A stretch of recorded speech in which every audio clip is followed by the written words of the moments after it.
I hate. Hating someone just because they're different from you is like closing your eyes to the world around you. Hate blinds us and prevents us from seeing the beauty and diversity of our world. So why do people hate? There can be various reasons, but the most common one is fear. Fear of the unknown, fear of change, fear of losing control, fear of rejection. But fear shouldn't dictate our actions, and we should learn to overcome it.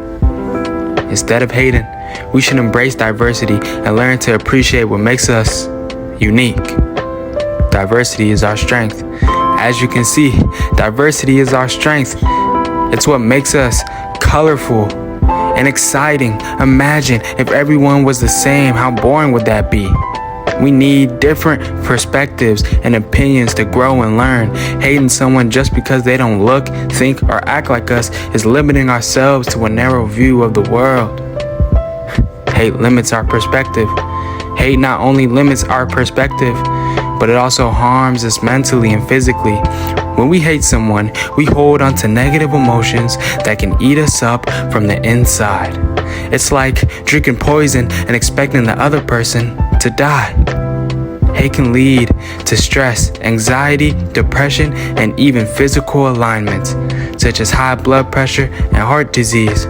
So why subject ourselves to such harm when we can choose to love instead? Hate harms us, but you might be thinking, it's easy for you to say, but how can we love someone who has hurt us or who we disagree with? And that's a valid question. Loving someone doesn't mean we have to agree with them or approve of their actions.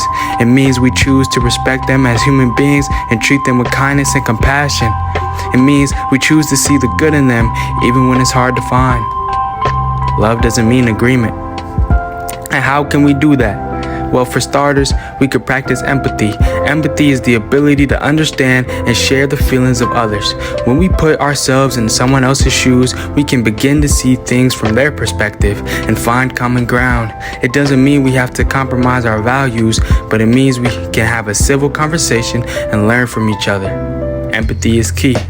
Another way we can practice love by focusing on our similarities instead of our differences. We all have basic human needs such as love, acceptance, and belonging. When we focus on what we have in common, we can build bridges instead of walls. Focus on similarities. We can choose to forgive. Forgiveness doesn't mean we forget or condone what someone else has done to us, but it means we choose to let go of the hurt and move on. Forgiveness is a powerful act of self-righteousness. Why hate?